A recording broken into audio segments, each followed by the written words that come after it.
മധ്യപ്രദേശ് ഇൻഡോറിൽ 16 പേരുടെ മരണത്തിന് കാരണം മലിനജലം കുടിച്ചതുകൊണ്ട് തന്നെയെന്ന് സ്ഥിരീകരിച്ച സംസ്ഥാന സർക്കാർ മധ്യപ്രദേശ് ഹൈക്കോടതിയിൽ നൽകിയ റിപ്പോർട്ടിലാണ് സർക്കാർ ഇക്കാര്യം വ്യക്തമാക്കിയിരിക്കുന്നത്.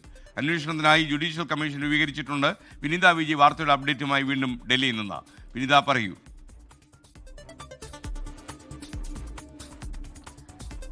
മധ്യപ്രദേശിലെ ഇൻഡോറിൽ മലിനജലം കുടിച്ച 23 പേർക്കാണ് ജീവൻ നഷ്ടമായതായാണ് റിപ്പോർട്ടുകൾ ഉണ്ടായിരുന്നത്. ഇതിൽ 16 പേരുടെയും മരണത്തിന് കാരണം ഈ മലിനജലം കുടിച്ചത് തന്നെയാണെന്ന് മധ്യപ്രദേശ് സർക്കാർ തന്നെ സ്ഥിരീകരിച്ചിരിക്കുകയാണ്. ഇത് കഴിഞ്ഞ ദിവസം ഹൈക്കോടതിയിൽ സർക്കാർ സമർപ്പിച്ച റിപ്പോർട്ടിലാണ് ഈ കാര്യം പറഞ്ഞിരിക്കുന്നത്. 16 പേരുടെ മരണത്തിന് കാരണം ഈ മലിനജലം കുടിച്ചത് തന്നെയാണെന്ന് സർക്കാർ വ്യക്തമാക്കിയിട്ടുണ്ട്. ഒപ്പം തന്നെ പ്രത്യേകമായിട്ടുള്ള ഒരു അന്വേഷണത്തിനായി ഒരു ജുഡീഷ്യൽ കമ്മീഷനെ കൂടി രൂപീകരിച്ചിരിക്കുകയാണ്. 4 ആഴ്ചക്കകം ഈ അന്വേഷണം പൂർത്തിയാക്കി ജുഡീഷ്യൽ കമ്മീഷൻ ഈ റിപ്പോർട്ട് സമർപ്പിക്കണമെന്നാണ് നിർദ്ദേശം നൽകിയിരിക്കുന്നത്. നേരത്തെ ഒരു കുഞ്ഞുൾപ്പെടെ 23 പേർക്കാണ് ഈ മലിനജലം കുടിച്ച് ജീവൻ നഷ്ടമായത്. നിരവധി പേർ ആശുപത്രിയിൽ ചികിത്സ തേടുകയും ചെയ്തിട്ടുണ്ടായിരുന്നു. പലരുടെയും ചികിത്സ ചിലവ് ഏറ്റെടുക്കുമെന്നും അവർക്ക് ആവശ്യമായിട്ടുള്ള സഹായം നൽകുമെന്നൊക്കെ മധ്യപ്രദേശ് സർക്കാർ പിന്നീട് പറയുകയും ഒക്കെ തന്നെ ചെയ്തിട്ടുണ്ടായിരുന്നു. ഇക്കാര്യത്തിലാണ് ഇപ്പോൾ സർക്കാർ വിശദമായിട്ടുള്ള റിപ്പോർട്ട് കോടതിയിൽ സമർപ്പിച്ചിരിക്കുന്നത്. 23 മരണമെന്നുള്ള റിപ്പോർട്ടുകൾ നിലനിൽക്കെ 16 പേരുടെ മരണം ഈ മലിനജലം കുടിച്ചത് കൊണ്ട് തന്നെയാണെന്ന് സർക്കാർ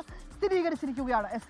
ലോകത്തെവിടെയായാലും ഏത് സമയത്തും 24 വാർത്തകളും ഓഗ്മെന്റഡ് റിയാലിറ്റി പാക്കേജുകളും എക്സ്പ്ലെയിനറുകളും വിശദമായി കാണാൻ ഞങ്ങളുടെ യൂട്യൂബ് ചാനൽ നിങ്ങൾക്ക് സബ്സ്ക്രൈബ് ചെയ്യാം.